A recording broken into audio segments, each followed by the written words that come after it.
As I got stuck in YouTube mode last night and did a little research on the song. It's about a blue-collar worker that's, far away from home or away from his family or his loved ones. And according to what I read, Bruce Hornsby does not believe that the song aged well and therefore doesn't perform it live too often. I'm going to have to disagree. All right, you want to reach out to me, you can find me on social media, at Chad and Rip City. You can call and jump on board at 503-248-0620. That's the telephone number here on the show. In 20 minutes, Joe DeLeon, who is a draft guru, NFL expert, college football analyst. He's awesome. Love talking ball with him. We'll get his take on the Eagles and the Chiefs. He's been breaking down all the tape on the Senior Bowl, so I want to talk to him about some specific players. We'll get an idea of 2 or 3 teams that are going to be legitimate playoff contenders coming up in the brand new college football season, which is about 200 days away, unfortunately. And then I want to get his take on his first mock draft. Who he's got going in the top 5. Will there be a quarterback taken at number 1 by the Titans? And where is Ashton Jeanty going to wind up? So we'll talk with Joe DeLeon and really dive into the football matters coming up in 20 minutes. And then at 4:20, Sean Hyken from Rose Garden Report, our Trailblazer insider for 620 Rip City Radio, is going to join me here at Section 330, and we'll talk Trailblazers as they get ready for the game tonight. And we'll also get his thoughts on the upcoming NBA trade deadline, which is about a week out. So a lot of big things going on around the league. And with the Trailblazers right now, I'm enjoying watching this group play. They've won 5 of their last 6. They're at the beginning stages of a 7-game homestand. But as I've mentioned, I'm most excited about the growth and development of the young players. And I think for all of you Trailblazer fans out there, that's something you can hold on to that's tangible that you can get excited about. And with the young players, I'm referring to Scoot Henderson and Shaden Sharp, rookie center Donovan Clingan, and the 2 forward dynamites who have been great all year, the 2 team MVPs. Pick whichever one you want, but it's one of the 2, Denny Avdia in his first year with Portland, and, of course, Tamani Kamara in year number 2. Those 5 players are developing nicely, and you can criticize Chauncey Billups and his staff for whatever you want, but you have to at least acknowledge that his crew has done a heck of a job of developing these players, and I'm really encouraged with what I've seen from Scoot over the last 8 games, the last few weeks of play where he's turning a corner, and the game is starting to slow down a bit. His shooting percentage is ticking up, but he's been much more effective, not just with the offense, but his defense has been really good. So we're seeing development there. And with Shaden Sharp, I still think he's a little bit too passive. He's got to learn to engage a little bit more and be aggressive and understand that it's okay with your talent and your abilities to take over the game, but he's shown flashes of what he can be this year as well. And then with Donovan Clingan, he hasn't played a ton of minutes this year, but, man, when he has, he's been effective. The shot blocking, the rebounding, his defense, he knows where he needs to be on the floor, and he's one of those young players who you tell something once to him, and he goes out there and gets it right. But Denny Avdia and Tamani Kamara are the 2 guys on the team where the Blazers are getting calls from everyone about those 2 guys. That's how good they are. They are the quintessential wing players in the NBA who can get it done on both ends, and I respect that type of play. I want guys who can play both ways, and that's what Denny Avdia and Tamani Kamara do. They're great 2-way players, and they're young, and they're getting better. And Denny Avdia right now is in the best stretch of basketball of his entire career, which he also is young at 24 years of age. The aggressiveness, his willingness to push the pace, his physicality on defense. So that's what I'm locked in and focused on right now with the Blazers, the 5 young guys.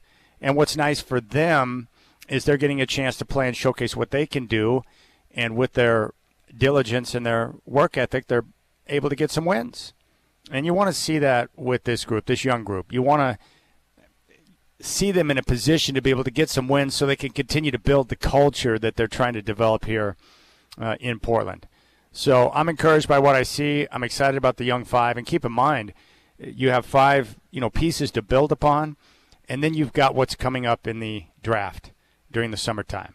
So you go through the difficulty of having a few tank seasons and going to the lottery, and then you come out of it, and all of a sudden it's like, oh, we got young talent.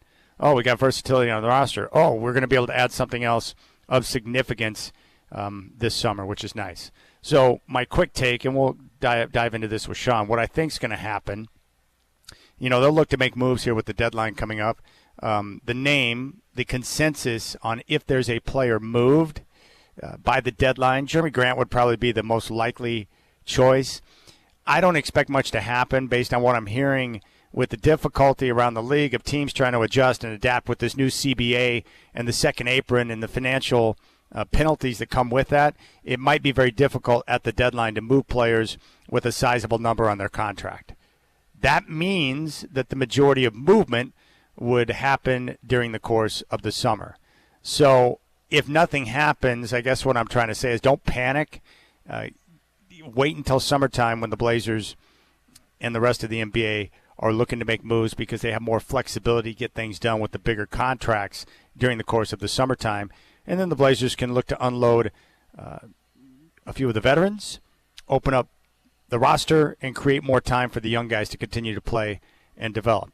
And with the draft, there are a number of players who I think have a chance to be terrific, but the consensus, and I think this is pretty obvious, it's that Cooper Flagg is by far the number one. Cooper Flagg and everybody else. That's really what it comes down to. So I think right now you got to keep an eye on that.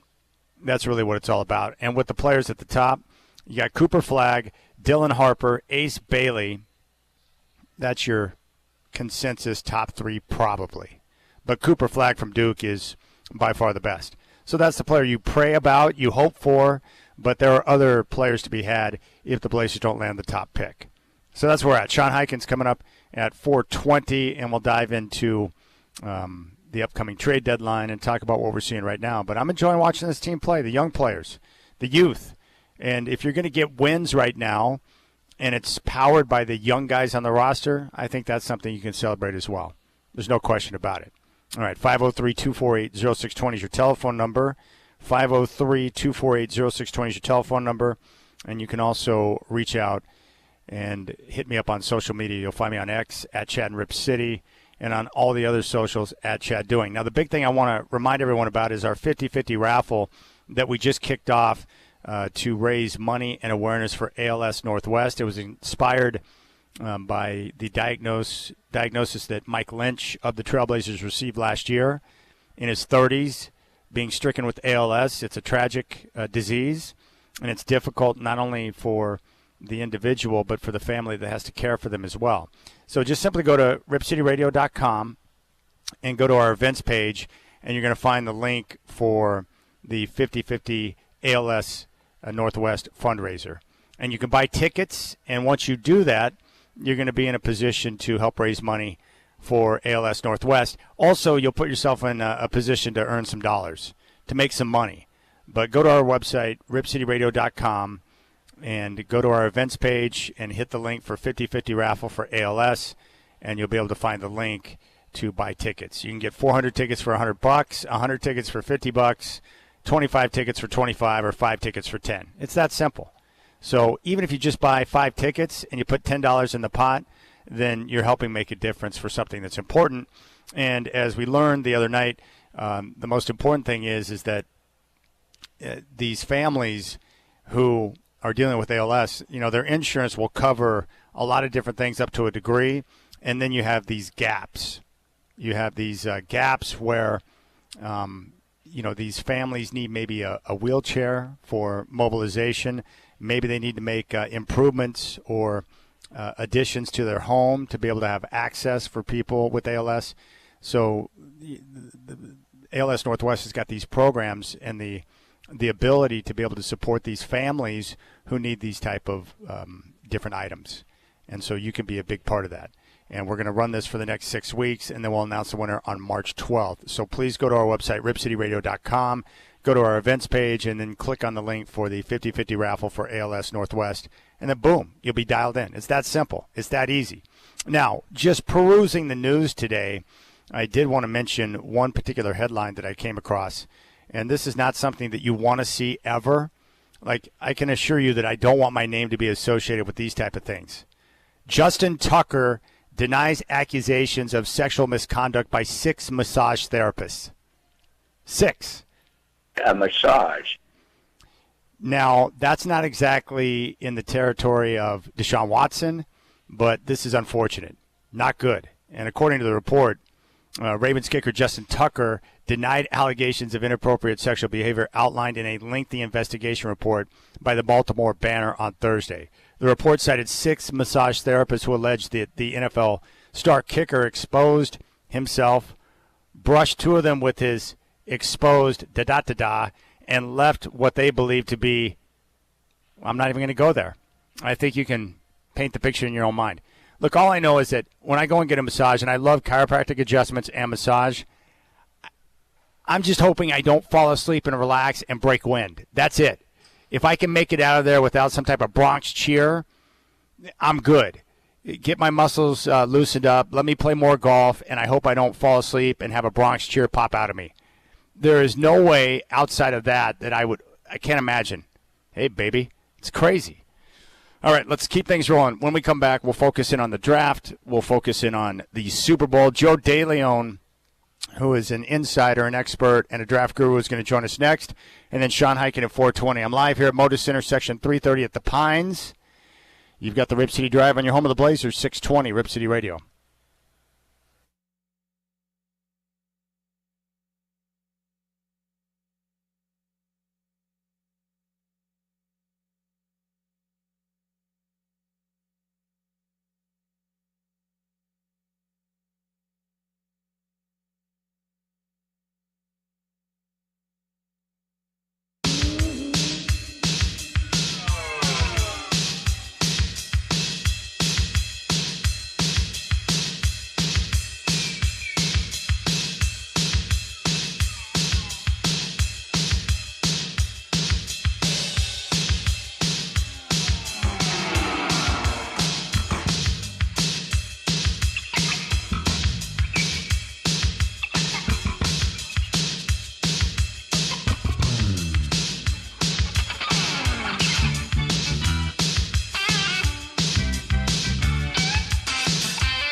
All right, joining us now to talk some football.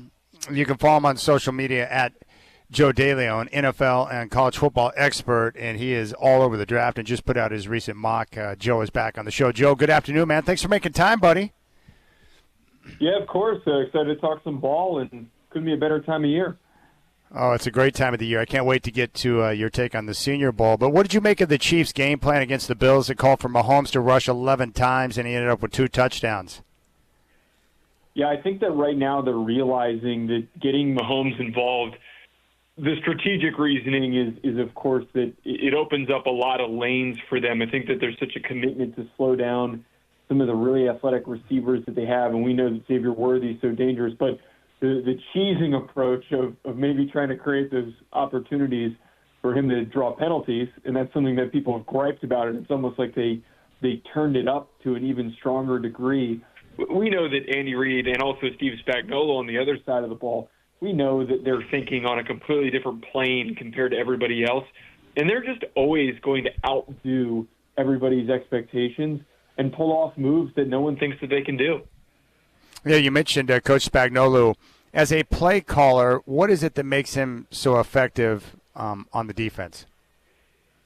Well, one, it's the aggressiveness. I think that a lot of defensive coordinators like to claim that they're aggressive, but the minute that they go on their heels and they're getting pushed around or they're giving up big plays, they abandon that approach. He sticks to it. He plays to that mentality through and through. But more importantly, I don't know if there's a aggressively minded defensive coordinator like him that has so many deep pulls in terms of the plays that he calls. Like, he's just thinking about, like, oh, they haven't seen this, they're not going to be ready for that. For him to understand, and I'm referencing specifically the blitz that they sent on the final play that resulted in an incomplete pass from Josh Allen to Dalton Kincaid, for them to call an exotic blitz like that they weren't prepared for, that generated the pressure for the throw to be a little bit off mark, just enough for it to go incomplete, that just fully paints the picture of how brilliant of a defensive mind that he is.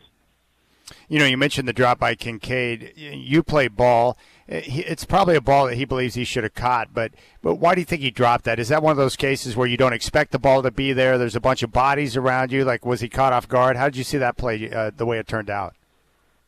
Well, admittedly, I wasn't catching a lot of passes because it was a long snapper. But to speak to that, though, I just think that Kincaid has been a bit of an up and down player early on in his career, and there were high expectations for him to perform really well based on the production that he had at Utah.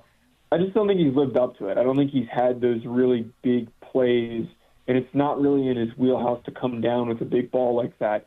I think it's a lot of pressure to put on someone like him who just doesn't have that reliability on film yet. Could he eventually, it's very early in his career, could he eventually put that together, bring that together? Absolutely. But I don't think the moment almost felt like it was a little bit too big for him. We're talking with Joe DeLeon. You mentioned Xavier Worthy. Were you surprised that Travis Kelce took more of a back seat, which allowed Mahomes to spread it around with Worthy being the top target on Sunday? No, I think it's just now the expectation that Travis Kelce is, he's on the older side. I actually wouldn't even be shocked if we saw him retire after the Super Bowl. It feels like he's at this point where he doesn't have the same level of explosiveness. He doesn't have that same level of separation that he used to. He was somebody who was such a premier athlete that he was able to win with his route running and his acceleration, and he just doesn't have that anymore. But Xavier Worthy is the best athlete on the field every single time he steps on the field. He is so lightning quick, and his hands have improved. It's felt like week over week as he's developed trust between him and Patrick Mahomes. I think Xavier Worthy is going to have a really big role in the Super Bowl as well, because the Chiefs know, and we said this when he got drafted, that nobody can keep up with him. So if you keep finding and creating opportunities with natural rubs and his route running to get open, it's how you're going to produce and it's how you're going to create headaches. All right, Joe, you're a talent evaluator. The consensus seems to be that the Eagles have the best roster in football top down. Do you agree with that assessment? Yeah, that's a no-brainer that they do, and it's from the way that they have not only developed but approached drafting prospects. They have not been afraid to take guys that were question marks, whether it was off-the-field issues or talent-related issues, and they were just going off of players that are height, weight, speed outliers, guys that just are going to find a way to dominate with their athleticism. And when you put that many athletes on a field together, that many elite athletes on a field together, they're eventually going to click the way that they did this year. Last year, we saw some of the headaches of them trying to mesh together, but this season, everybody has this chemistry that they're flowing and working around one another. I think the craziest part, too, is the way that they've been able to accumulate the draft picks that they were able to use to get the likes of Nolan Smith and Jalen Carter and Quinyon Mitchell and Cooper DeJean and all of these young guys that are going to be around for a while. It's crazy that they were able to concoct this team. You know, Joe, I don't need a prediction from you this week, but, you know, what were a few things that went through your mind when you first considered the Eagles-Chiefs matchup? Yeah, I think that the big thing for me for this game, knowing how talented the Eagles roster is, they're going to be in it tight, but where I have general pause is I can't completely commit to believing that Jalen Hurts, who has shown a couple of games, or actually a number of games in his career and this year especially, where there's been a lot of pressure put on his shoulders and the expectation for him to make big plays, and he hasn't really stepped up to the occasion. I think that Steve Spagnuolo is going to be really aggressive going after him. I think that Andy Reid is going to be creative enough to create openings for all of his receivers and for Patrick Mahomes to do what he does best and dish the rock and attack downfield. I think that I have to go with the Chiefs, knowing that there is just a little bit light attacking point for the Chiefs that they can aggressively go after, which is Jalen Hurts. We're talking with Joe DeLeon here on the Rip City Drive. You put out your first mock draft. You've got both Shadur Sanders and Travis Hunter going in the top 5, but you do not have the Browns taking a QB at number 2. Why is that? Yeah, the reasoning for me going with Abdul Carter there at 2, considering the complications that they have right now with their cap situation, their quarterback situation, I just think at the very moment of where we are in this draft process with so much to change, it doesn't make sense for them to draft a quarterback. Now, a lot can happen over the next few months, especially with the whole Achilles issue with Deshaun Watson. But for them to not have certainty, they shouldn't pass up on the opportunity to take the most talented player in the draft. That is Abdul Carter. He is extremely explosive. He is very quick off the ball and very powerful. And for a player who was formerly an inside linebacker moving to edge rusher, he has shown progressive signs of improvement on a week-to-week basis. I think that Abdul Carter can step right in next to Myles Garrett, and they can be the best pass-rushing duo in the NFL. They can come back around in the second round if they want to see what their options are. There's going to be plenty of them with Jalen Milroe and Jackson Dart, or maybe even a little bit later with a guy like Riley Leonard or Will Howard. I just think that with everything with Deshaun Watson and the money that they're committed to him, they're better off trying to wait until next year's class when there's better options than trying to make something work this year. You know, Joe, as a Bronco fan, I was pretty excited to see you have them select Tyler Warren out of Penn State. What are Warren's comps? Who does he remind you of? Man, I don't know if I could come with a direct comp because he's a bit unique in a way because of the way that he was able to be deployed by Andy Kotelnicki this year. But that was one of my favorite picks in the mock draft. It was one of those ones where I was like, oh, I have to make this happen if Warren's still on the board. It makes so much sense knowing the tight end production that Sean Payton has had as a head coach with guys like Jimmy Graham, and then knowing what he did with Taysom Hill in the way that he tried to use him. I think they're going to try and do all that same stuff with Tyler Warren if they took him. And more importantly, the receiving room is strong for the Broncos, but they need a go-to tight end option. They don't really have one right now. They haven't gotten the production that they would have hoped. I think if you plug him right in, that offense could take a huge step forward after a really strong first year under Nick. All right.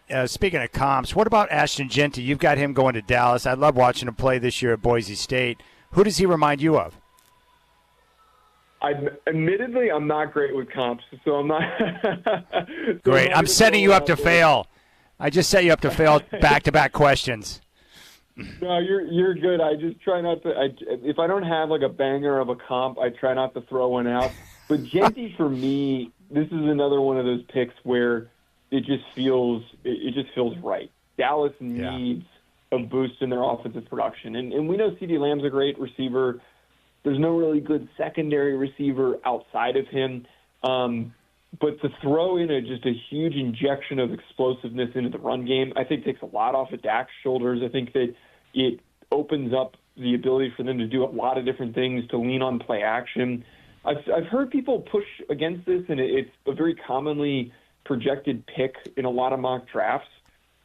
I don't know why Dallas wouldn't be excited about this. I don't know why they wouldn't see Ashton Jeanty and think we can get immediate high-end production when they have the expectation to compete for a playoff next year.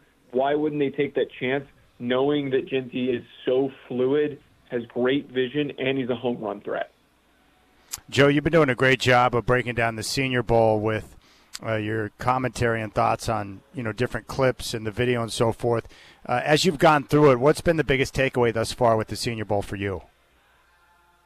Yeah, I think one takeaway, and it has nothing to do with this specific player, there's really a bit of a drop-off in talent this year with this class compared to last year in typical classes. And that's something that's been discussed quite a bit leading up to this, and just how the draft has been shaping up now that we're in this focus.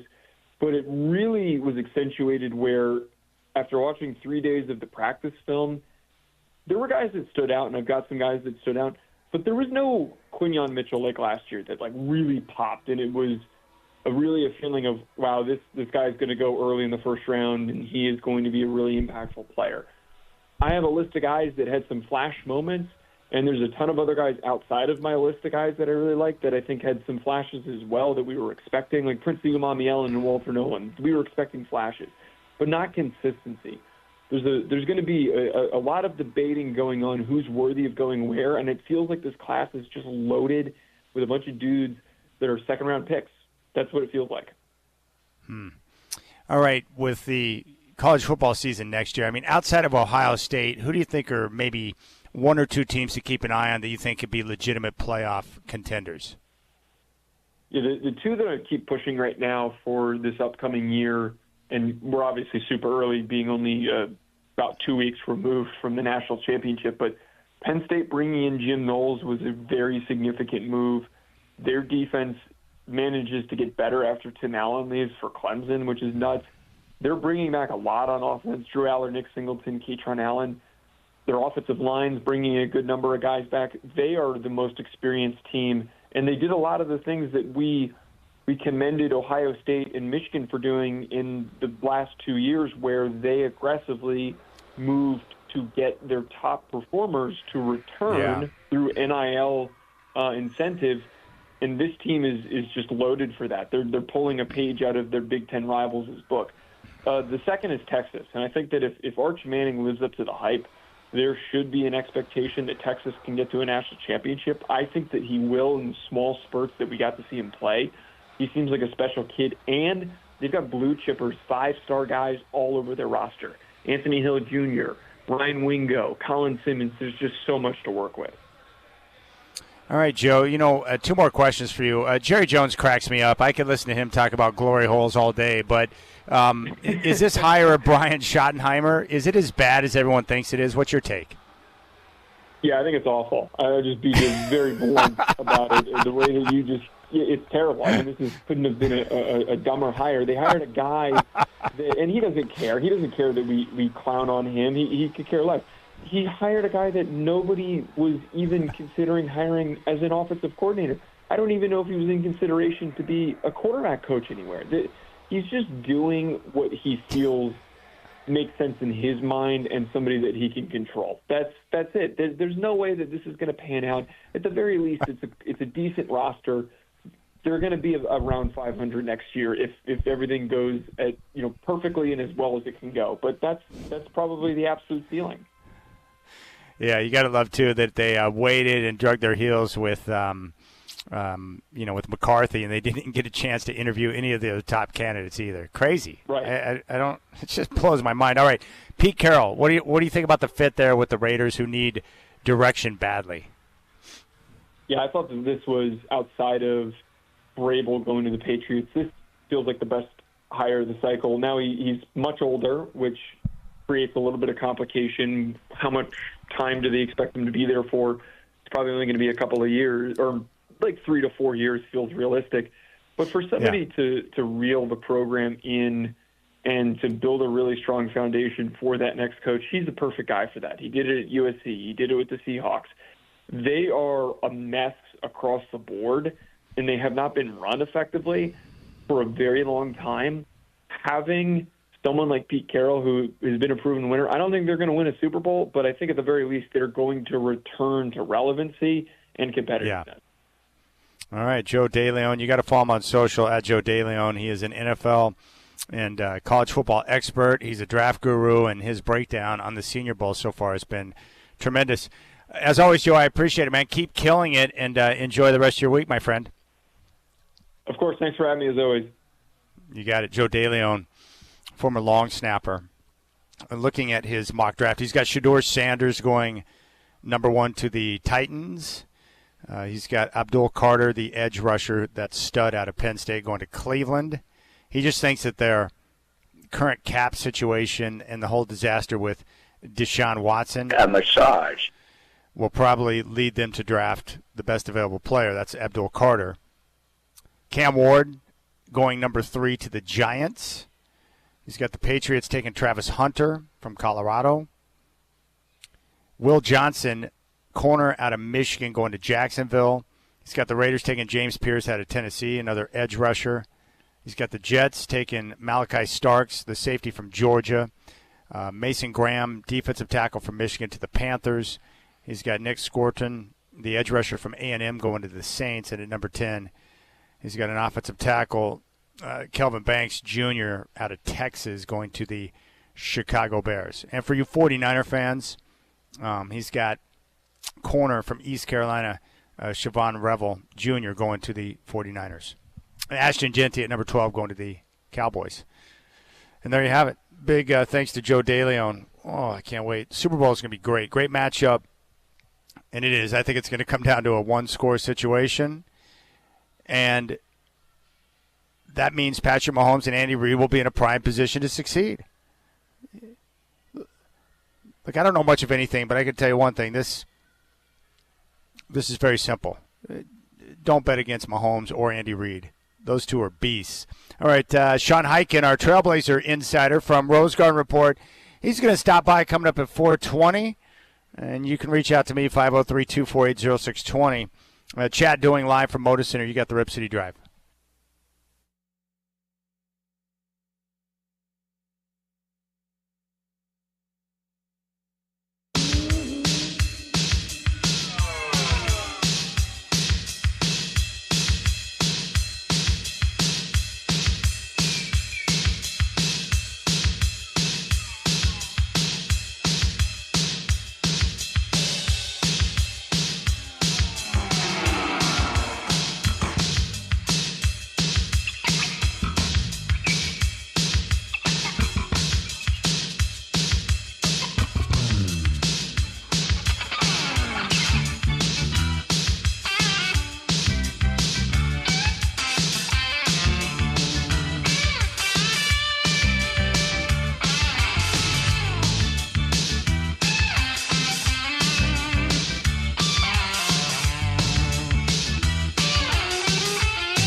All right, Sean Hyken is going to join us coming up at 4:20 to talk some basketball. All right, I got some more details on this story involving Ravens kicker Justin Tucker. This is bad timing for Tucker, where his kicking percentage has gone down, and now he's right in the middle of a firestorm. But the report that's come out, Baltimore Ravens kicker Justin Tucker denied allegations of inappropriate sexual behavior outlined in a lengthy investigative report by the Baltimore Banner today. The report cited 6 massage therapists who alleged that the star exposed his genitals and brushed 2 of them with his exposed genitals and other unfortunate things. Those allegations, originally reported by the Baltimore Banner, came after the outlet received a tip on January 9th and began investigating. Multiple therapists told the Banner that Tucker's behavior was so egregious they ended his sessions early or refused to work on him again. At 2 spas, management said they banned him from returning. Quote, I've told 2 people about this over the years and either act like it's hot gossip or a joke, said one therapist who worked on Tucker in 2016, but it is really degrading. Now, Benjamin Albright, who is a friend of the show and NFL insider, he posted on X today. He said, I got tipped off on this earlier this week and was looking into it. It looks like a lot of information here corroborates what I came up with. And he got this message from someone he knows within the NFL. And they told Ben, might want to check around the Baltimore sources about some sort of article coming out about Justin Tucker and massage parlors. Nothing criminal as far as I know, just more on the creepy side and him being removed from those type of establishments a few times. And Albright said he would look into it. And he responded later and said, seems like he's had issues for years. And Albright went on to say Tucker's lawyers can issue every denial they want. The story is true, and to be honest, the Ravens front office is going to have to answer some pretty serious questions about when exactly they knew, because it's been for quite a while. So that's the latest with Tucker. Not good, creepy, and frankly disgusting. And then I saw NFL Memes put out a post saying that the Cleveland Browns have dealt multiple first ever again. A massage. Creepiness. Creepy. All right, so that's the latest there with Justin Tucker. In regard to the Super Bowl, we were just talking with Joe DeLeon, and he hit on a couple of the key points. I do believe it's going to be a close game. He does concur that the Eagles have the best roster in football. I think it's going to be a physical game, and I think it's going to be fun to watch the trench play, especially with the Chiefs' offensive line going up against that defensive front for the Eagles, which has been creating a lot of havoc throughout their playoff run. But this is going to be the type of game, much like the one we saw with these 2 teams a couple of years ago. And I went back and watched it last night on YouTube. And, it's funny, you go back and watch a game, there's certain plays you forget about, but the position to win that game with a late drive and Jalen Hurts making some terrific plays. But the Chiefs had the ball last, they got the score, they got the win, and they went on to get the championship. But I think it's going to be a very similar situation. But the reason why I lean Chiefs in this game, one, I think it's going to be a one-possession game. And in those type of games, who am I going to favor? The Kansas City Chiefs, who have been absolutely on fire in one-possession games over the last couple of years, they've got Andy Reid and Patrick Mahomes. And they have a unique ability to come up with the right scheme, the right play to get whatever is needed to make it happen at that point. If they need 5 yards, they'll get 6. If it's 4th and 1, they'll come up with the first down. They're just so good in situational football. And the same thing can be said about their defense with Steve Spagnuolo. Remember what DeLeon said, the key to Spagnuolo, and this is critical because a lot of coaches in the league are not like this, what makes Spag so good at calling plays is that he's aggressive. That's his mindset, that's his game plan, and that's the way he calls it. He wants to remain aggressive throughout the course of the game.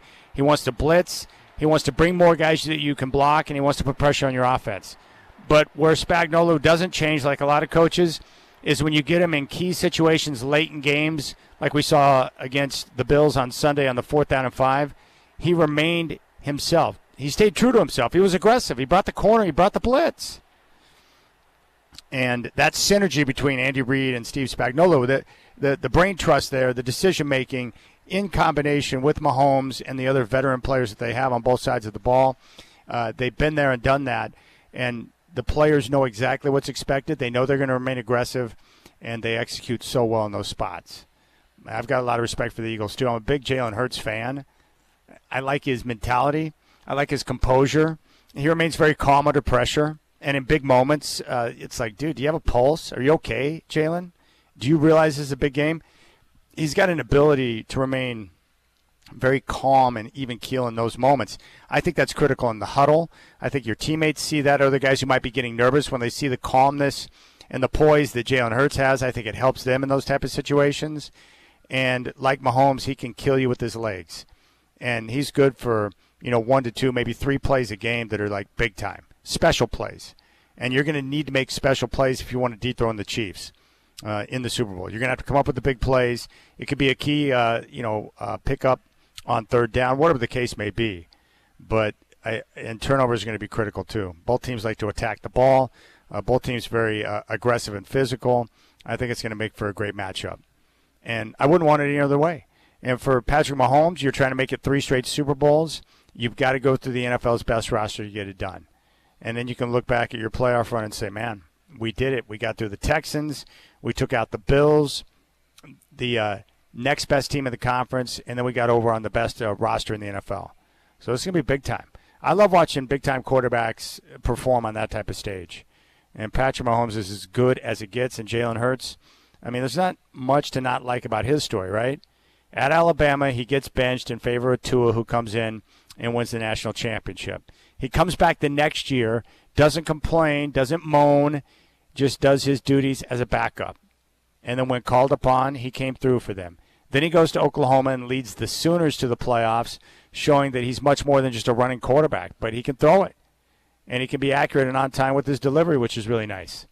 So he showcased all the different things he could do.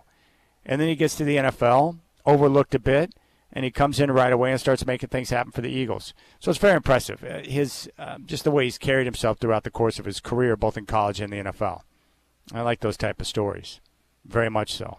I was also excited to hear Joe say that the Broncos would take Tyler Warren out of Penn State in the draft. The Broncos don't have a tight end. Bo Nix would love to have a guy like Tyler Warren, but he's one of those players, when you watch a college football season, you might be focused on the Ducks or the Beavers, or maybe you're a fan of some other team.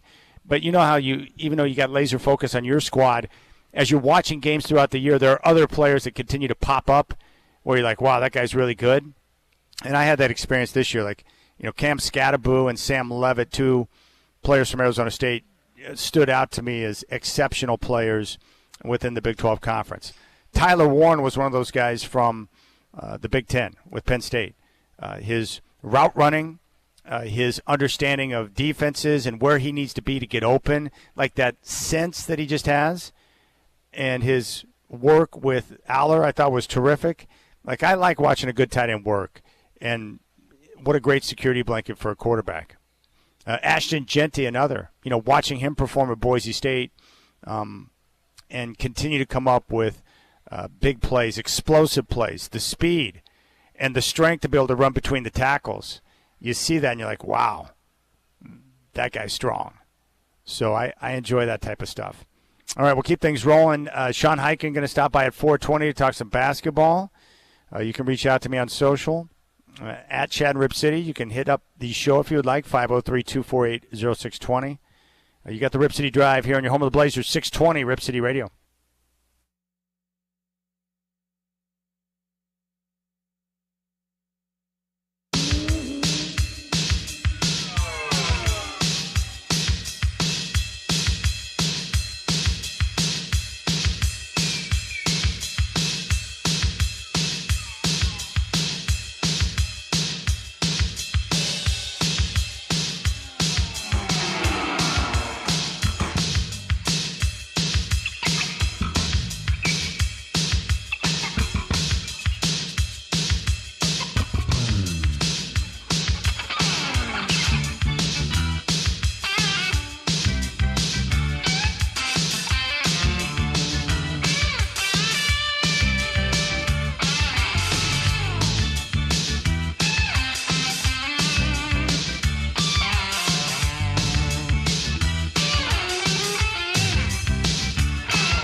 From the Goldberg-Jones Sports Desk, your 620 Rip City Radio headlines. Goldberg-Jones. Call 1-800-DIVORCE.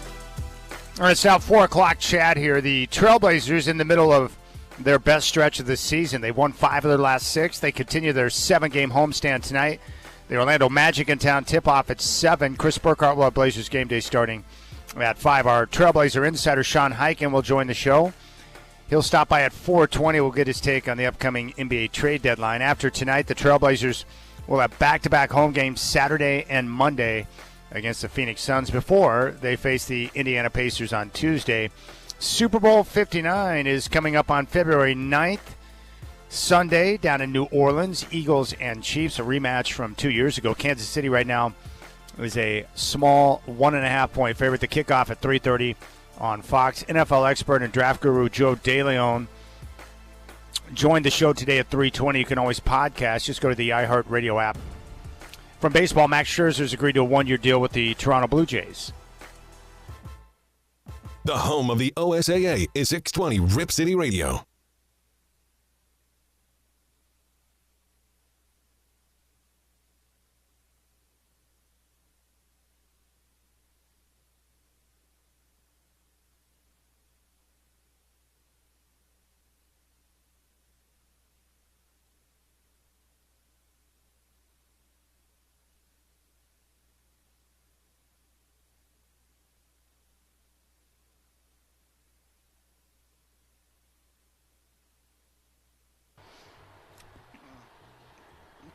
All right, I got this queued up.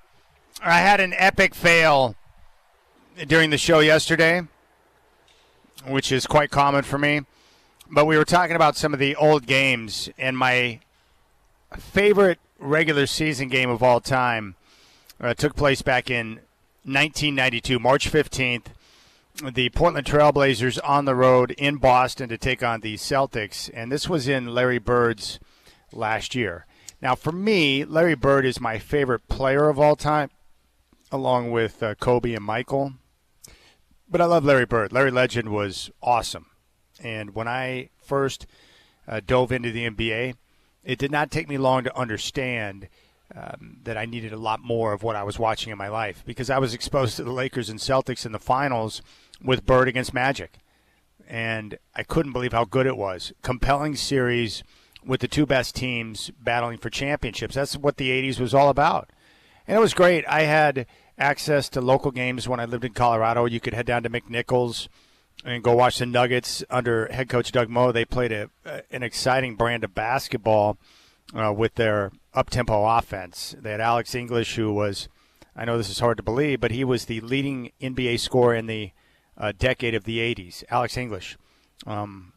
Terrific basketball player. They had Fat Lever, who obviously used to be a Trailblazer, but he and Michael Adams in the backcourt.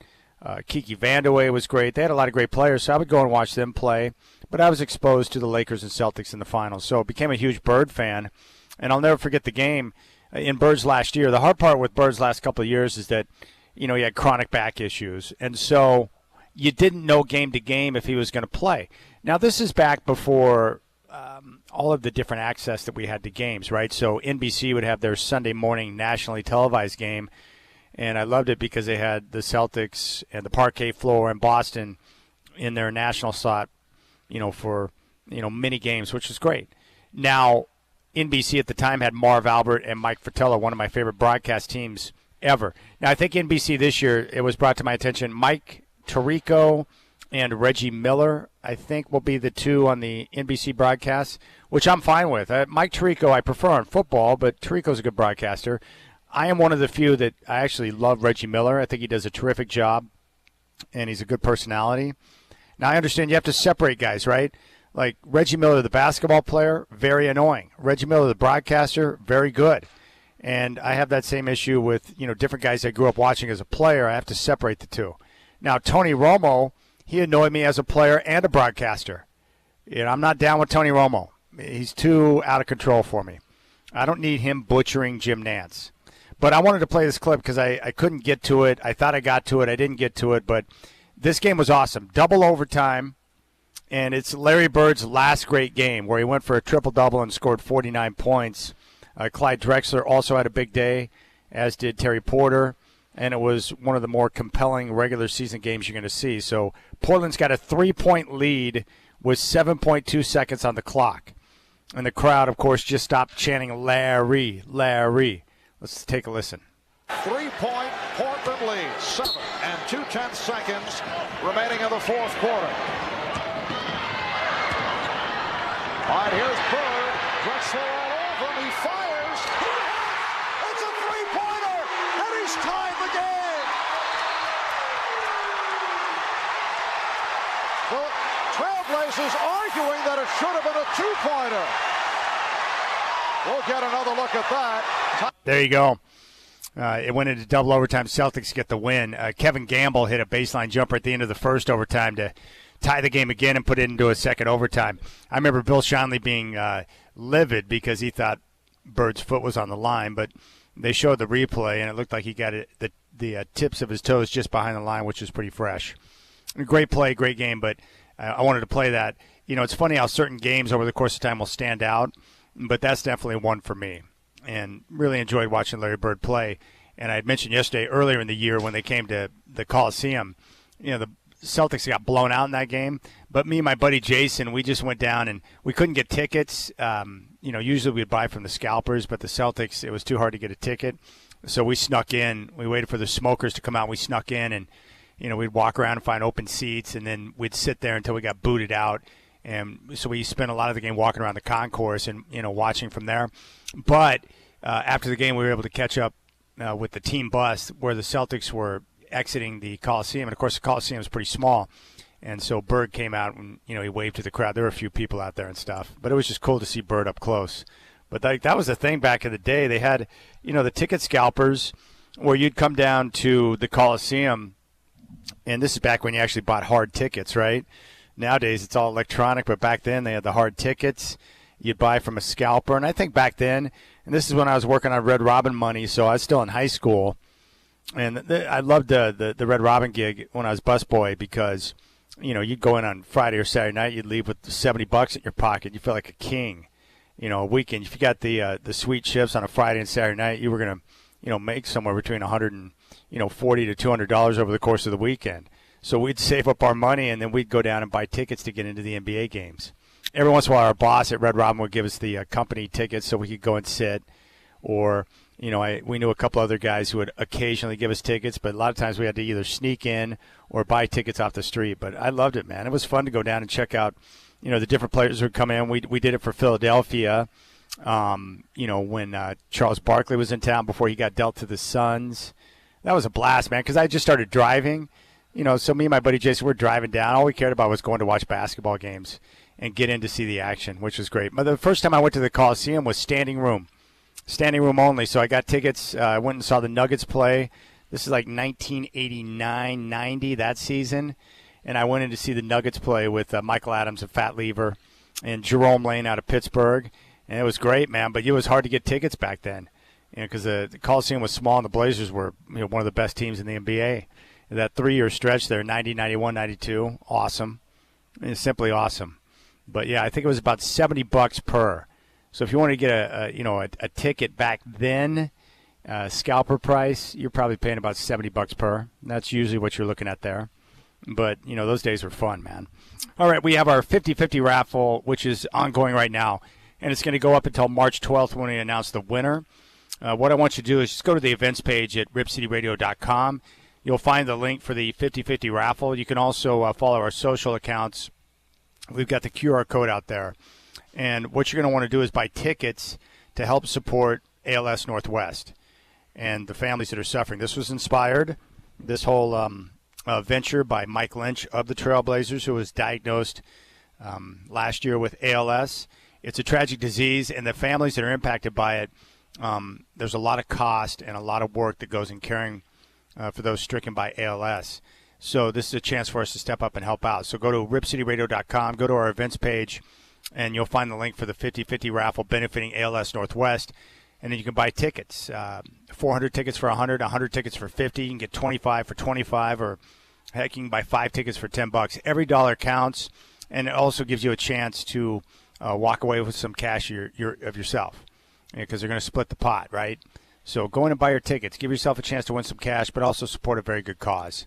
My grandfather passed away because of ALS, and it's just a horrific disease because it's going to take away your ability to communicate, to move, and then the families have to deal with that. It's tough to care.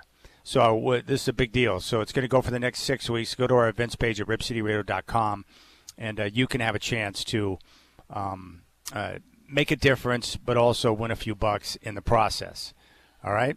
So check out our socials or go to RipCityRadio.com and hit the events page. A couple other things I want you to think about. Tonight the Orlando Magic are going to be in town, and the Blazers right now in the midst of their best stretch of basketball on the season. They're 5-1 in their last 6. They're getting great play from Tamani Kamara and Denny Avdia, and we're seeing the young guys really step up and grow. And I think that's what it's all about right now, player development. That's been one of the number one keys since the beginning of the year, and we're seeing that with the 5 guys of Scoot, Shaedon Sharpe, Donovan Clingan, Denny Avdia, and Tamani Kamara. And that's what gives me optimism and hope moving into the future. Those 5 guys in combination with what they're going to be able to pick up in the draft this summer. We're starting to see the light at the end of the tunnel based on what they've had to go through for the last 3 years, which is very good. And Coach Billups talked about the win. They hammered Milwaukee. They dominated the fourth quarter. They won by 13, and Coach after the game. All the time. It's incredible what you could do when you just do it together. You just believe in each other. This is the NBA. So all these dudes, these are the best players in the entire world. When you start getting a little rhythm and you do it together, you defend as hard as you can, and it's incredible what you can come up with. To me, obviously, we got so many guys playing well. Denny's 30. Tonight was big time. I thought DA defensively and offensively, he was incredible in the game. Tamani continues to do what he does, coming up big. Ant hit some incredible shots out there tonight. So we got so many guys playing well, and in a game like this rarely happens for us where we win the glass by 16. That's a really, really big deal. We just got a lot of guys playing well right now, Bill. It's everybody else is the ones that's saying that we just can't win. It's not our guys in there. It's not me. Y'all know how I am. We're trying our butts off, and we're just playing real well right now. All right, there's Coach Billups. It was a great game. One of their better performances of the year, if not their best. But the young players continue to work and play together. And we're seeing the signs of growth. The other things that jumped out at me there, I thought the player movement and ball movement was pretty effective. The rebounding numbers were dominant. Coach Bill was very happy about the rebounding. They were plus 16, 52-36 edge against Milwaukee. But, those are the things you want to watch for right now. Growth of the young players, and then in terms of, what the coaching staff is asking them to do and what they're looking for, are we seeing growth in those areas as well? All right, when we come back, Sean Highkin is here, and he's going to join me to talk some ball. And then Chris Burkhart will be standing by for Blazers Game Day coming up at 5 here in your home of the Blazers, 620 Rip City Radio.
Well, joining us again, our Trailblazers insider from Rose Garden Report, Sean Hyken.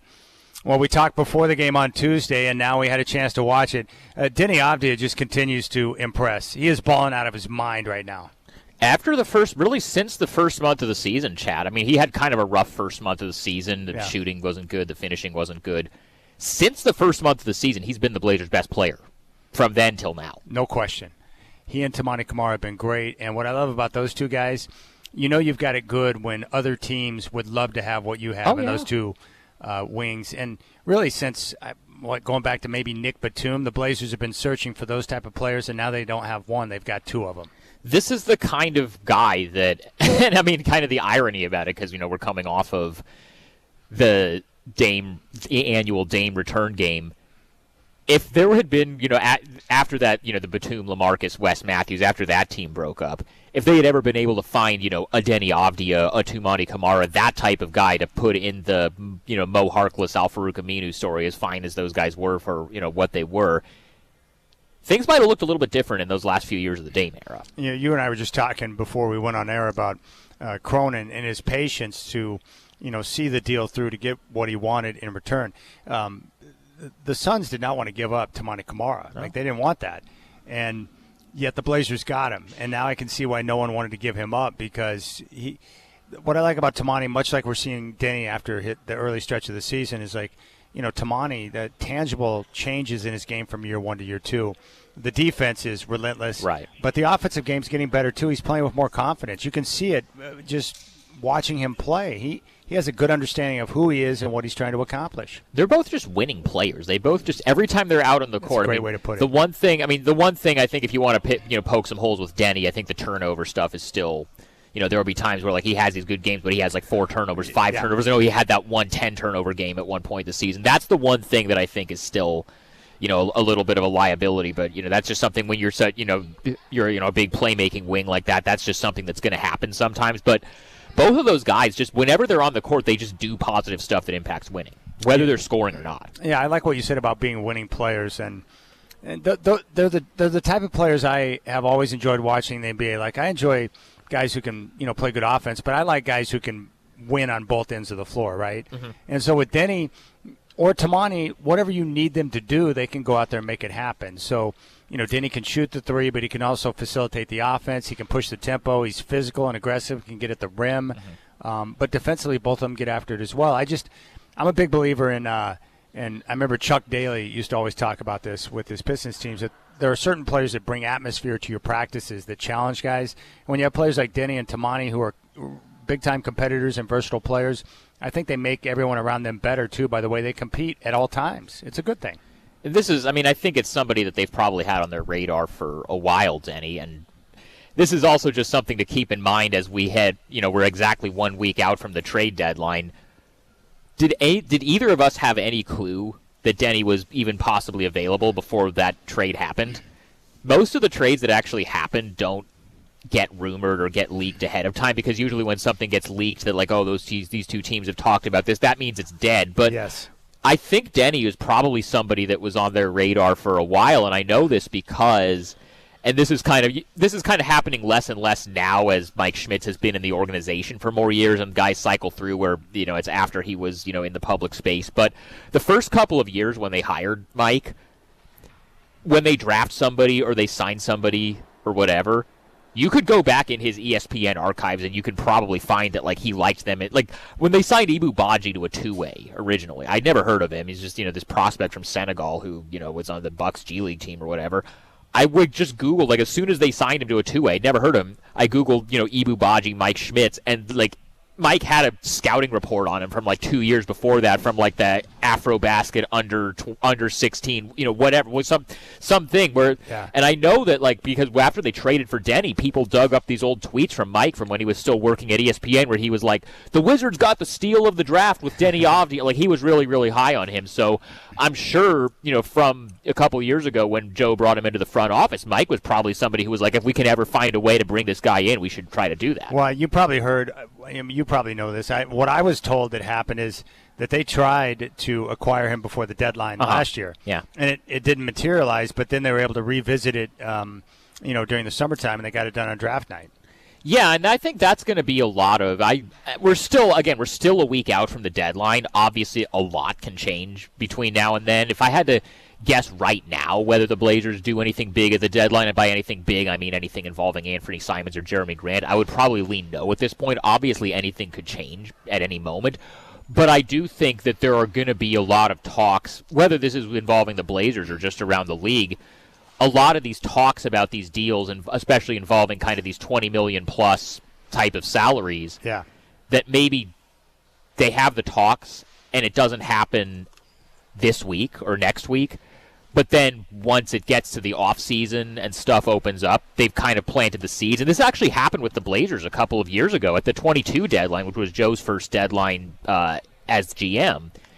He talked pretty seriously with Detroit about Jeremy Grant. That was somebody they knew they wanted. That was somebody Dame wanted at the time. And that, they kind of had the framework of a deal. They didn't end up doing it then because they had just done the trade for CJ with New Orleans, and there was a pick that they didn't know whether it was going to convey or not, or whatever that was going to look like. And Detroit wanted a little bit of more certainty about like what that pick was going to look like, and where it was going to land before they did the deal. And then after the season, right around the time of the draft, once that stuff was all resolved, they got that deal done. So whether it's Anthony Simons or Jeremy Grant or whoever, I think there are teams in the league, and I don't think anything's at the point where I'm, able to say, this team is interested and this team is offering this or whatever. But there are teams that are interested in those guys. It's just a matter of, are they in a position to get the deal done now, or is it kind of a thing where this is kind of what we're willing to offer, this kind of works, but, this makes more sense with our books and with our assets and whatever to do it in June rather than do it in February. Yeah. What would be the advantage to, if you can get the deals done, let's say they were able to unload Ant and Grant before the deadline, what would be the advantage of being able to get it done now? Just not having to, because every time you punt it to the next transaction cycle, because everybody knows they're going to have to, with both of those guys, they're going to have to get something done eventually. Yeah. And, so the longer you put it off, you're going to get kind of backed into a corner where at some point you have to just take a bad deal to just to move on. Now, it did end up working out last deadline with Malcolm Brogdon, where everybody kind of thought they were going to move him at the deadline, and all the offers that they were getting were, just salary filler and a not very good first-round pick or something like that. But then, they didn't do anything at the deadline with Brogdon, and then they did a deal in the summer where they gave up additional stuff, and Brogdon was the salary, but they got back Deni Avdija, who, as we just talked about, was somebody that they looked at and somebody they targeted and somebody that they felt like long-term, this is a guy that we want to have and that we want to build around. And I think the Deni deal, and also to an extent the Dame deal, is kind of instructive of the way this front office has viewed these sorts of deals before. I don't think when they're trading whoever, Dame, Brogdon, Ant, Jeremy, whoever, they're not just saying, okay, we just need to get the most draft picks possible because, these draft picks could turn into something or whatever. They want players. When they went to, when they did the Dame trade, they wanted Tumani Kamara. When they did the Drew Holiday part of it, they got those far out picks, and that's great. They wanted Rob Williams. They want, if they trade for, if they trade Anthony Simons, I think they would rather, if you gave them the choice between, a future pick that may or may not be good, or a player, a player kind of on the Deni Avdija timeline where it's like this is a guy that they can put with him and Scoot and Tumani and Klingon and Shade, and their guys, they're going to more prioritize getting players back in these trades rather than just, the most draft picks possible. And, you can land wherever you want to land and whether you agree with that philosophy or not, but that's kind of where they view this stuff. Young players, right? Yeah. To kind of fit the core in terms of what they're trying to build.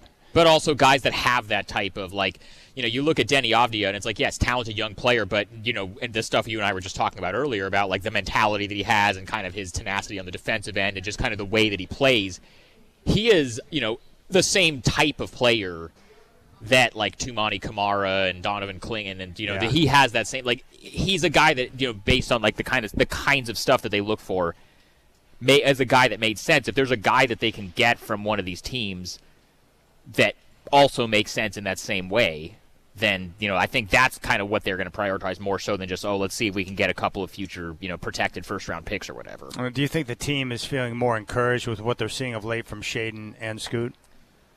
I think so. I mean, you hear guys talk about, the way Shaden has responded to the moved to the bench. He had 17 off the bench in the Milwaukee game the other day. He's stayed engaged, and with Scoot, he had a couple of rough games in the Orlando game last week where he fouled out in 12 minutes, and then he only played 22 minutes in the Charlotte game, but he had he didn't play. He played 27 minutes in the Milwaukee game. I thought he was pretty good. His numbers didn't jump off the screen, but I thought he played pretty well when he was out there. But he's kind of continued to, and that's a reason to me that like if they can find a deal that works with Simons, I think it makes some sense to do it, to just actually find out if Scoot is ready to be the guy or not. Maybe he's not. Maybe he does kind of fall off a cliff after he gets, if they trade Ant and he's given the starting role. Maybe he falls off the cliff. That's good to know too, though. Someone wanted me to ask you specifically about Matisse Thybulle. Mm-hmm. Like, why is he still out? Because that was a really, really, really bad ankle sprain that he had. There's not any. I don't think there's any shenanigans going on with like, they're holding him out because they're trying to trade him, or if anything, legitimate ankle. Yeah, I mean, and it was just really, really bad luck because he had that like minor knee procedure during the preseason and he missed the first couple of weeks of the season. Yeah, and then they were in Oklahoma City. He was warming up in practice. He was literally going to be cleared the next game to play. And then he just picked up a really, really bad ankle sprain in practice, and he was on crutches for like a month, and then he's kind of just been working his way back. I think he's getting close, but I will say that I don't think that they're holding him out on purpose because they're trying to trade him. And if anything, I think it would be easier to trade him if he could play, because then you could get him back on the floor and show teams, hey, look, he is healthy, he is able to play. So I think he'll be back whenever he's back, but that's where the situation is at. I would think the team would need to give some kind of update at some point soon, though. All right, you mentioned Rob Will. So some of these reports we've seen about the Blazers dealing him for second-round picks, those are erroneous, right? No, they're not going to. No, they're not going to trade him for second-round picks. I think they would trade him if they got an offer that was like a legitimate first round, not like some lottery protected thing that's probably never going to convey, but like a legitimate first round pick that could be a good pick, or again a player that they feel like fits the what they're trying to build and fits in with these guys. Like that's the type of thing I think it would take to get Rob. He's not untouchable, but they're not trading him for, Jock Landale's expiring contract and a couple of second-round picks. So I don't think that's happening. Are the two most untouchable guys on the roster Denny and Tamani? I think that's probably fair to say. I think Klingon is up there. I know they're very happy with the way that his rookie season is gone. And then I don't think they're really, I think Scoot and Shaden are the other two that, obviously it's been kind of an up-and-down year for both of them, but I think those are two guys that they still are very high on long term. So those five are the five that I think are like there's not really any reason to think anything's going to happen with any of them. You get a lot of the same questions I do. What are the unwritten rules in the NBA when it comes to having established vets but having younger players that need to play? A lot of Blazer fans reach out to me all the time wanting to understand why certain guys get certain minutes when you've got younger players that want to play and develop. I mean, if you've got established vets on your team, you can't just sit them, right? No, it is a political thing. Like as much as, you want to live in a world where, DeAndre Ayton could be told, hey, you're a former number one overall pick making $34 million, but you're going to be coming off the bench because we want to be playing this rookie. Yeah. Is he going to go for that? Probably not. No, I don't think he is. And then you risk, the vet, checking out or, getting mad or whatever, with Ant, you go to Ant and say, hey, you're going to be the sixth man. We're going to start Scoot. Like, how's that injury in the first game of the season and missed some time? Scoot was the starting point guard, and we asked Malcolm Brogdon, who, former sixth man of the year, veteran point guard, has, been on has had a lot of, success in his career. You would think he would be like, why are they bringing me off the bench for this rookie? But we asked him about it, and he said, look, they see Scoot as the future face of the franchise. He needs this experience starting. I'm just here to help him. I'm cool with it. Sometimes guys are cool with it and have that attitude that Malcolm Brogdon had, but that's more the exception than the rule. Yeah, that makes sense. And, yeah, you just create a mess. Right. Yeah, okay, I understand that. All right, so the Trailblazers and Magic tonight. What are you expecting from this game with the Magic, the rematch from last week? I think they're probably going to come out a little bit better than the last time they played that, because that game, remember, that was Franz Wagner's first game back, and he's gotten into a little bit more of a rhythm since then. They have lost 8 of 10, and that's a team that's right now they're 6th in the East, so they're trying to stay in the actual playoffs and not fall into the play-in. So they need some wins. And the other thing, we'll find this out in a little bit when the coaches talk, but Jalen Suggs, who's been out for a little bit with a quad injury, upgraded to questionable for this game, so there's a chance he returns. Yeah, I like watching. Ben Carroll's been one of my favorite young players in the league to watch. He's been a little bit rough lately, but yeah, he was having a really good season before he went out with the injury. Yeah, no doubt. What else is jumping out to you around the league outside of Portland? Anything specific? I mean, the Rockets are awesome. I really like watching the Rockets. The Rockets are probably my favorite team to watch on Okay, league. What I've been told about the Rockets, and I love how they're playing, and it was great to see them here in person a couple of weeks ago, the way they compete. They got some great athletes on their team. Mm-hmm. Most tend to think that their lack of half-court offense will prove costly in the postseason. Is that kind of how you see it with the Rockets? They'll struggle in playoff basketball to a degree with their half-court execution? It could. They're going to have to kind of, I don't know whether they're going to look at something at the deadline to address that. I think they're one of the teams. Obviously, we know that De'Aaron Fox wants to go to San Antonio, but I could see Houston as a team that gets in the mix too. Maybe that's something they look at, but that is their biggest weakness. I would agree with you. So you do think De'Aaron Fox probably gets moved by the deadline? I think probably is strong. I think it's a chance. Obviously, it's being talked about. But again, it could be a situation just like some of the Blazers stuff we were talking about, where them and San Antonio or whoever talks about it, kind of gets the framework of it sort of figured out, gets it to like the 5-yard line, and then you get it over the get it fully there in the summer. What about Jimmy Butler? Yeah, I don't know, man. I've given up trying to figure out what's going on with that situation. A week ago, it was, they're going to figure out some way to get him to Phoenix, but now it seems like that's kind of died out because nobody wants Beal, and even if anybody did want Beal, Beal's not waiving the no-trade clause to go to most of these teams that might even be open to. But what are you hearing on Jimmy, though? Is he trying to derail his situation there so they force him out? Okay. Of course he is, but I think if Pat Riley is willing to just kind of take the L and say, hey, we'll just take back matching salary. We don't even care if we get anything back. We just want to wash our hands of this guy. Like they could do that, but I mean, we'll see. Do you think Riley would punish him by not getting a deal done by the deadline and just having him sit out the rest of the year? How do you think that would play out? Well, the way that would play out is he sits out for the rest of the season, and then he picks up that $50 million player option, and then they have to deal with this all next summer. They don't want to do that. No.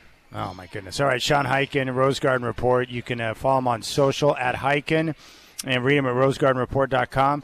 As always, my man, I appreciate it. Enjoy the game tonight. Yes, sir. All right, Sean Highkin. We'll come back. Chris Burkhardt is standing by. We got Blazers game day coming up at 5 here on your home of the Blazers, 620 Rip City Radio.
All right, here's a question for you. Would you rather win an NFL MVP or a Super Bowl? Here's a clip from First Take with Stephen A. Smith and Cam Newton, who, of course, won an NFL MVP but did not win a championship. He lost his only Super Bowl to the Denver Broncos. Let's take a listen to what he had to say. We've got a former league MVP right here on the set right now in Cam. I ask you, Cam, if you could give back that league MVP for a Super Bowl championship, would you do it? No. Oh. Really? Really? Wow. Because you have to ask it through this lens. That was a very journalistic viewpoint or vantage point or response, Stephen A. I'll ask you this question, and, just to pose this thought. What's more important, impact or championships? You look at a guy like Allen Iverson, or you stood up on the table and blah, blah, blah, blah, blah. Everybody's not going to be Michael Jordan. Everybody's not going to be Patrick Mahomes. Everybody's not going to be these individuals who have the luxury of saying, hey, I not only dominated this sport, but I also have championships to back it. Like, let me remind you, Brad Johnson won a Super Bowl. Trent Dilfer won a Super Bowl. Respectfully, Nick Foles won a Super Bowl. So, yes, when you look at those guys and you say, okay, what's more important? Would you have preferred to win a Super Bowl? I think that's the humble approach, but if we're being honest, the impact of you holding yourself accountable to say everybody has a responsibility to do. And you can say as an MVP award winner or an All-American, you've held yourself or you've held your end of the bargain down. And that's what it really comes down to for me. I know that's not the popular pick. I'm trying to be popularized. But my take is I'm taking individual success because I did my job. Football is not about one guy trying to do 11 jobs. It's 11 guys doing one job. And if everybody does their job best, famous words of our coach, Belichick, just do your job. Let's do it. All right, there's Cam Newton. He wasn't doing his job when he was making business decisions late in Super Bowl 50 when he decided not to jump on the ground after a loose football. I don't believe him. And I think it's easy to say that after you're done playing and you missed out on your opportunity to win a Super Bowl that you played in Super Bowl 50. But I don't buy into what he's selling right there. And it's very simple. And, look, there's nothing wrong with winning an NFL MVP. But let me ask you a question. Who won the NFL MVP in 2010? Who won the NFL MVP in 1985 or 1990 or 1993? You can just go through the years. I have no idea. I know which guys have won an MVP. I know that Peyton Manning won multiple MVPs. I know Cam Newton won an MVP. But for the most part, I can't remember who and which year they won the MVP because it's not top of mind for me. I really don't care about awards. But championships last forever. And once you win a championship or you're part of a championship team, you'll be known as a Super Bowl winner. Like Nick Foles, everyone makes fun of him, but he had a terrific playoff run leading the Philadelphia Eagles offense. And not only that, he outdueled Tom Brady in a Super Bowl and got a championship. And now he's going to be remembered in the city of Philadelphia forever. Forever. Nothing can ever remove that moment. Nothing can take that away from him. He'll go down as a champion for the rest of time. And my guess is Karl Malone and John Stockton would trade in certain aspects of their illustrious careers to have a championship, to be able to look back and know that they had accomplished the ultimate mission of winning a title. We remember our champions. I know who won the Super Bowl MVP in Super Bowl 21, Phil Simms. Phil Simms won a Super Bowl and had one of the best games in Super Bowl history en route to the championship, and no one can ever take that away from him. So I don't buy that at all. That's ridiculous. Cam Newton says he'd rather have an NFL MVP. I just think there's value in being a champion. Like, just take Portland, for example, here with the Trailblazers. They've had a lot of teams over the last 50-plus years that the franchise has been in existence, but the one team and every player on that team that we remember, 1977. And that team and that moment will stand forever. And even the role players or bench players in that team will go down as legends in this town because they won the first championship with the franchise. that's really all that matters. When you play and you compete and you get to that level to win a championship, it means everything. I've talked to Lo Neal about this. He got to a Super Bowl once with the Titans when they took on the Rams, and then Kevin Dyson came up a yard short from the end zone because he ran the wrong route. He didn't have the proper depth on the route, and he got stopped short. And the Rams get it with the fastest show on turf. Lowe said that he went into the showers after the game and just sat down and cried with the water spilling out from the shower head and running over his head and down his body. Because you put in so much time and so much work to get to that point, and then you don't get over the hump. And in fact, I listened to Tom Brady talk about this yesterday, where, he said that the preparation time, he was talking about Super Bowl 48, was that 48-49, where they played the Seahawks. And, they had gone through all their installs, all their game prep, their practice, everything. And the Friday night before the game, he went back to his hotel room after dinner, and he hit up Josh McDaniels because he didn't like their red zone packages. And he wanted to have some play action, some stuff that would be easier to get rid of the football and get completions. Because he said, Earl Thomas, Cam Chancellor, they were problems. And he didn't like the red zone package, so they went and installed 3 more plays after the fact that they didn't even practice that ended up having success in that game. Because Tom Brady said, it's great. You get to a Super Bowl, you're on that stage, you get the 2 weeks leading up, you get all the hype, and you get to celebrate the great moment. But none of that means anything if you don't win the game. And, think about the players throughout the years who got one championship, and they're because of it, their careers were complete. And think about how many great players never got a chance to hoist the trophy. Dan Marino, Barry Sanders, you can name so many of them, right? Reggie White, who is one of the greatest defensive players of all time, he went to Green Bay, one of the greatest free agent signings in the history of the league. He went to Green Bay in 93. He ended up winning a championship in 96 and became a champion and a legend forever. And so, I don't know. Come on, Cam, be better, Cam. And I like Cam. I like him. I like his charisma. In terms of just physical attributes, Cam Newton is one of the largest, perfectly sculpted quarterbacks I've ever seen in my life. And I'll never forget seeing him up close before that title game against Oregon. I was like, whoa, this guy's a pro. All right, that's going to do it for us. Big thanks to Joe DeLeon and Sean Hyken. I appreciate your time. Be sure to go to RipCityRadio.com and go to the events page so you can hit the link for the 50-50 raffle benefiting ALS Northwest.